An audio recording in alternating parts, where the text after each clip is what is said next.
Hi there, and welcome to The Daily Gardener, a podcast about gardening, botanical history, and literature. I'm your host, Jennifer Ebling, and today is October 8th. Today in botanical history, we celebrate an American civil servant and poet, an American art expert, and a Harlem artist and gardener. We'll hear an excerpt from the historical fiction writer Deanna Rayburn, and we grow that garden library today with a lyrical book by a peach farmer. And then we'll wrap things up with the story of a humorist who made a living writing about the sunny side of life. Well, before we get to all of that, it's worth noting that on this day, back in 1820, Mary Wordsworth went to see the Palace of Versailles. She was going to visit the gardens. And so just reading that is a reminder, hopefully, to all of us that fall is a wonderful time to go and visit gardens. So if you haven't been to a botanical garden near you in the fall, or if you haven't gone on a fall garden tour, there's something for your bucket list. So keep that in mind. Now, speaking of gardens, I want to wish a happy 20th anniversary to Omaha's botanical garden. It's called Lauritzen Gardens, and their story is very special. This garden was built on top of a landfill, although you'd never know it today. Now, in the Facebook group for the show, I did just add a video that tells the story of this garden. So go ahead and check that out if you get a chance. Great little story and a beautiful, relaxing video of this wonderful garden. You get a little tour of it. All right. Now, in addition to all of that, I need to give two quick shout outs to listeners of the show. The first is to Danny Perkins in North Carolina. He sent me some honey. He not only sent it once, he sent it twice, because the first time he sent it, for whatever reason, the package ended up getting returned to him. And so he was kind enough to resend it to me. But he sent me some honey from a local farm. They're called Be Kind Family Farm. And so I got the wildflower pure raw honey, just a cute little bottle of it from Danny. And he attached this adorable note that had a picture of a butterfly on one of his echinacea. And Danny wrote, "Hi, Jennifer, here is the honey that I spoke of." We talked on the phone. And he wrote, "The farmer is only a mile or two from my place, so I expect that a little bit of my garden is in this. Take care and hugs to Max, Danny." Well, isn't that fantastic? So thank you for that, Danny. I love this, and I will be enjoying the honey. It did arrive at the cabin this week, so it is here safe and sound, and thank you so much for thinking of me. Now, the other listener that I need to give a shout out to is Tom Santee, who sent me an email and somehow it got buried in my inbox. And Tom, I have to apologize for that because I just noticed it tonight when I was sitting down to record this episode. And so I want to definitely give you a shout out on the show. But I also want to tell you part of the reason why I think I didn't see your note. And that is because I have a senior. I have a basketball playing, almost 7-foot tall senior son who is graduating this year. And he is getting a ton of attention, and lots of colleges are reaching out to him, which means that lots of colleges are reaching out to me. And I'm getting flooded with emails from these admissions from universities from all over. I can't even begin to tell you how much this is cluttering up my inbox. And so there's really no way to get through this barrage of university and college emails other than to just get through this year. So Tom, I sincerely apologize for not acknowledging that you sent this earlier, but I want to read what you wrote because I really appreciate it. Tom sent this to me in the middle of September after I had resumed the show after my summer break. And he wrote me this. It's actually kind of poetic, so I wanted to share it with you guys as well. He wrote, "Like the gloriosa lily in my garden after a winter's lapse, when surprising tendrils climb the elm, promising otherworldly flowers, The Daily Gardener has returned. I listen while working in my garden, connecting to people in far flung places and distant ages. Thank you for all your efforts. Well, Tom, thank you for reaching out. It's so validating to hear from listeners like yourself that really enjoy the show. So I appreciate that. I really do appreciate you reaching out to me. Now, if you would like to get a hold of me, all you need to do is email me at jennifer@thedailygardener.org. And I'll try to do a better job of getting through these emails. You can maybe even put in the subject line, "Hey, Daily Gardener, look here." That'll probably do the trick. All right, it's time for today's curated news.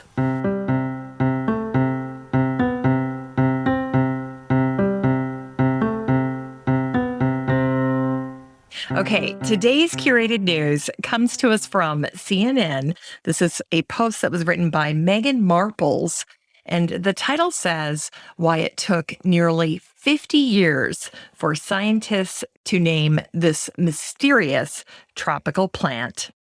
Now, this is a rather peculiar looking plant. It was found inside a national park in Peru, and this plant has bright orange fruit that looks like paper lanterns. Now, when botanists saw this, they thought it could go in any number of families. They weren't sure. The plant was discovered by a botanist named Robin Foster, who said that he generally could tell where a plant belonged, what family it belonged in, just by looking at it. But in this case, he was really stumped. And apparently, that is the linchpin, kind of knowing what family it belongs in, because that dictates which specialist that the specimen gets sent to. So that was a barrier. That was a problem. The other problem was that this particular specimen that they had was dried, and they couldn't get enough DNA out of this specimen to be able to help them determine where it belonged to. And so in 2015, a female botanist at the park collected fresh samples, and that helped them determine what family this plant belonged in. I'm going to attempt to say the name of this family, but I might get it wrong, so please excuse me if I don't say this correctly. This is a tropical family of plants called the Picramiaceae family. Picramiaceae. It doesn't exactly roll off the tongue, does it? Now, here's what I thought was fascinating about this article. There were actually a couple of other things. One was just how long it takes for a plant to get classified. This botanist at the Royal Botanic Gardens in London said that it typically takes 5 to 15 years for a plant to be classified, which I found to be just absolutely extraordinary. And it reminded me a little bit about what we've learned about vaccines in the last couple of years and just how long it takes for them to get approved. That entire process can be so long. And then, of course, it got accelerated because of COVID, thank goodness. But the same is true, apparently, for plant classification. It takes so very long. And then I paid particular attention to what this botanist said from the Royal Botanic Gardens in London. He said, "Until a plant is classified, it doesn't exist, at least not scientifically." Oh, that was a dagger to read that. I just was floored. Now, hopefully with DNA, we'll be able to accelerate the time frame. So that's one thing that I thought was particularly interesting about this article.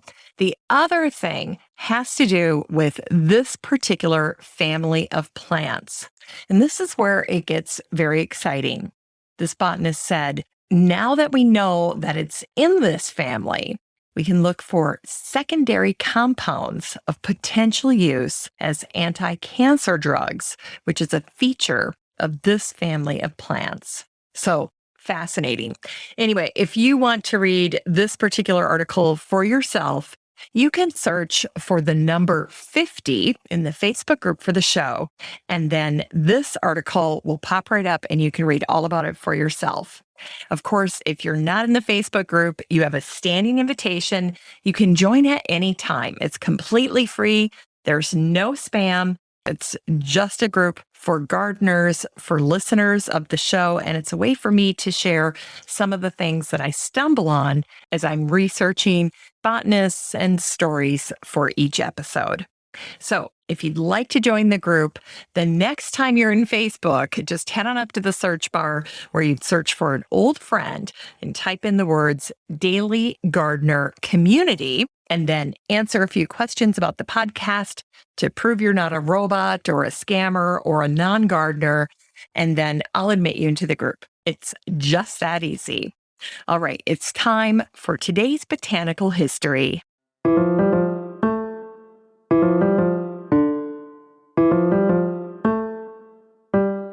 Here's botanical history for today, October 8th.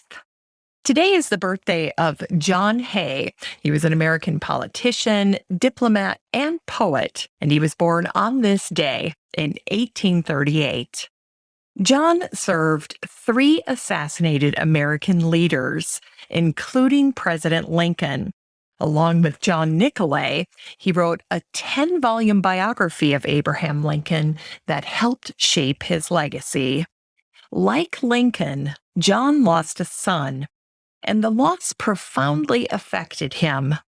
3 years later, he wrote, "The death of our boy made my wife and me old at once, and for the rest of our lives." After the death of his father-in-law, John became enormously wealthy, and he eventually took over the family business along with all the investments. His family enjoyed regular trips to Europe, a grand mansion in Washington, D.C., and a cottage in New Hampshire that John called the Fells.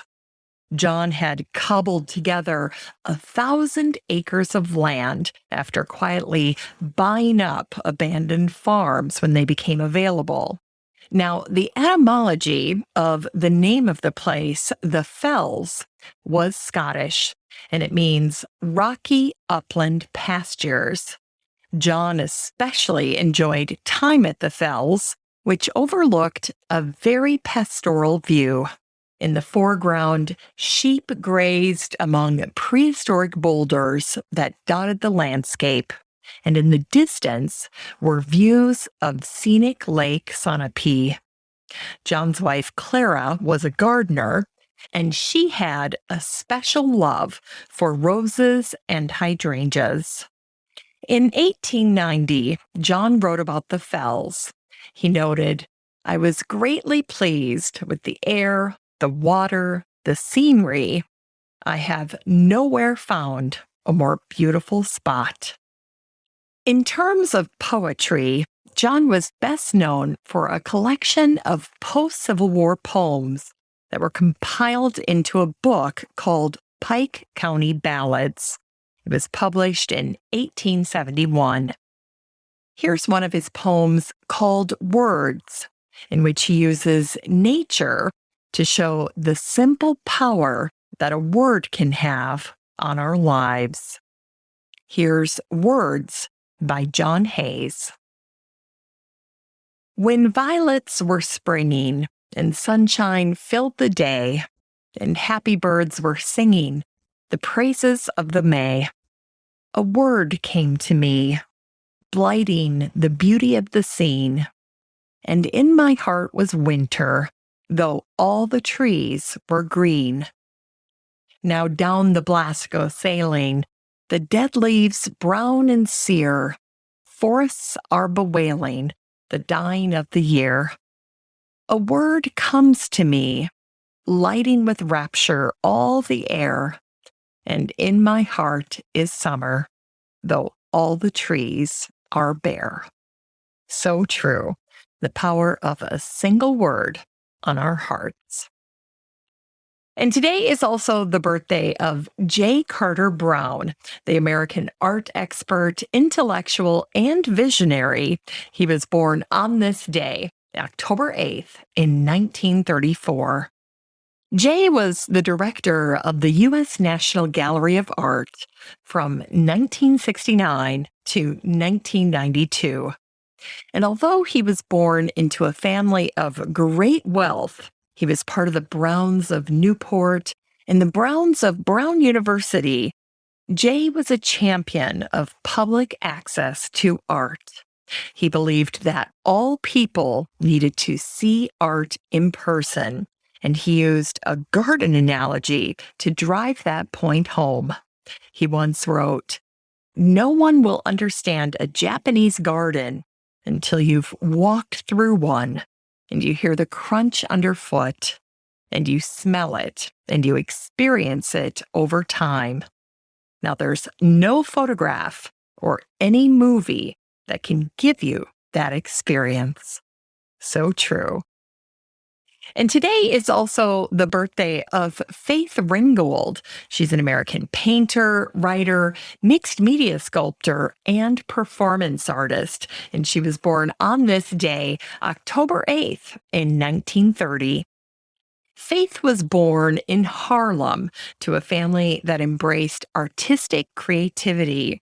She grew up after the Harlem Renaissance, and her neighborhood was home to the likes of Duke Ellington and Langston Hughes. One of her childhood friends was the jazz musician Sonny Rollins. Growing up, Faith had chronic asthma, so she learned to pass the time indoors, creating visual art with help from her mom. She became an expert seamstress and began experimenting with fabric as a medium for her art. Today, Faith is known for her narrative quilt, and one of her most beloved quilts is called Sunflower's Quilting Bee at Arles, which depicts a group of African American women working on a sunflower quilt with Van Gogh bringing them a vase of sunflowers. In 1999, Faith had a garden installed at her Englewood, New Jersey home. She says, "I love to be able to look at the garden the first thing every morning, and I love to paint the green in as many ways as I can." For many years now, Faith has hosted a garden party in June to benefit the Anyone Can Fly Foundation. Great name. The mission of Anyone Can Fly is to expand the art establishment's canon to include artists of the African diaspora and to introduce the great masters of African American art and their art traditions to both children and adult audiences. And incidentally, back in 2019, there was an exhibition of Faith's art at the Serpentine Gallery in Hyde Park, Kensington Gardens. It's time for today's Unearthed Words.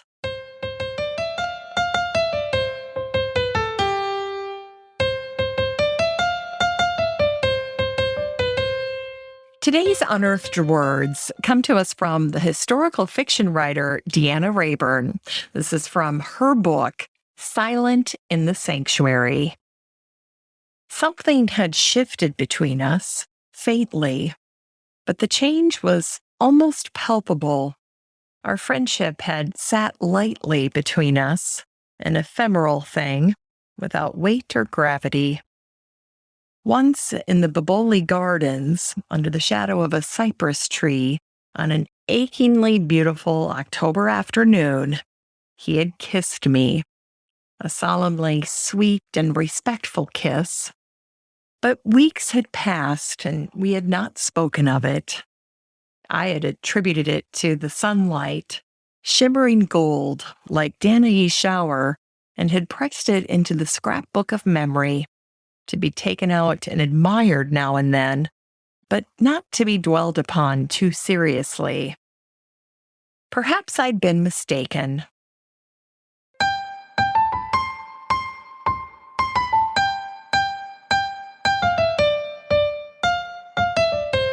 It's time to grow that garden library with today's book, Epitaph for a Peach by David M. Matsumoto.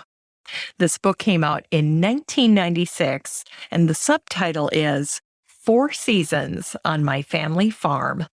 This memoir is a personal favorite of mine. Moss's lyrical writing is a pleasure to read. Here are a few of my favorite gems from this book. Moss wrote, "A new planting is like having another child, requiring patience and sacrifice and a resounding optimism for the future." He also wrote, "I try to rely less and less on controlling nature. Instead, I'm learning to live with its chaos." And then he wrote this one of my favorites: "Good neighbors are worth more than an extra 16 trees." Very true. Well, Moss is an organic peach farmer who tells his story with humor, grace, and incredible insight. His insights on the natural world. The New York Times said Masumoto is a poet of farming and peaches. And I agree. This book is 256 pages of thoughts on growing from a peach farmer with the soul of a poet. You can get a copy of Epitaph for a Peach by David M. Masumoto and support the show using the Amazon link in today's show notes for around $2. That's a steal. And I think it's because it's been around for so long, but we're lucky there were a lot of them in print. So I also think this will make my suggested Christmas list of used books that will make a really good gift for the gardener in your life. And that can even be yourself. So there you go.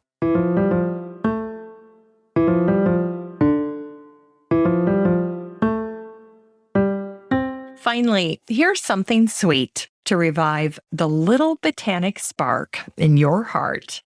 It was on this day, October 8th in 1915, that William E. Vaughan was born. He went by Bill, but he also wrote using a pen name, Burton Hillis. Bill was an American columnist and an author. In addition to his magazine features, Bill wrote a syndicated column for the Kansas City Star for over 3 decades. And today he's most remembered for his little folksy sayings. And I thought I'd share a few of them with you today. Here are a few garden-related nuggets. The first one goes like this: "Suburbia is where the developer bulldozes out the trees and then names the streets after them." And then here's this one: "Experience teaches that love of flowers and vegetables is not enough to make a man a good gardener. He must also hate weeds." And then I wanted to include this one as well because you might run across it as we get closer to the holidays. Bill wrote, "The best of all gifts around any Christmas tree, the presence of a happy family all wrapped up in each other." Well, now, as you can tell, Bill was beloved for both his humor and his friendliness. He generally wrote 13 paragraphs of humorous observations every single day just to produce his column. He was also an artist, a fact that many people have forgotten. But a 1970 profile of Bill that I ran across in his beloved Kansas City Star shared a story that made me laugh out loud, and I kept thinking about it for days after reading this. So I wanted to share it with you, and hopefully it makes you smile as well. So here's the article. "Bill has always had what art lovers describe as unfortunate yearnings to be an artist. While testing his fledgling wings as a columnist in Springfield, Bill became adept at drawing deep, one-column sketches that relieved him of the responsibility of filling the space with words." Now, here's where it gets funny. It says, "The day Bill filled an entire column with a drawing of a garden hose with very little writing at either end, the editor stepped in and ordered a halt to this sort of thing. Isn't that hilarious? I have got to get a copy of that. That's my mission now, is to find that article where Lord only knows what he said at the top of it, but his column is this drawing of a garden hose. I've got to track it down. So if you run across it, let me know. In any case, I thought it was a great way to end the show for the week. Thanks for listening to The Daily Gardener. And remember, for a happy, healthy life, garden every day. The Daily Gardener is produced in lovely Maple Grove and Wyoming, Minnesota. If you want to read today's show notes, just head on over to thedailygardener.org. And while you're there, be sure to sign up for my free Friday newsletter. And don't forget that you have a standing invitation to join the free Facebook group for listeners of the show. Just search for Daily Gardener Community the next time you're on Facebook and request to join. Last but not least, you can always get in touch by emailing me at jennifer@thedailygardener.org. I'm your host, Jennifer Ebling, and as always, have a great day in the garden, and we'll see you on Monday.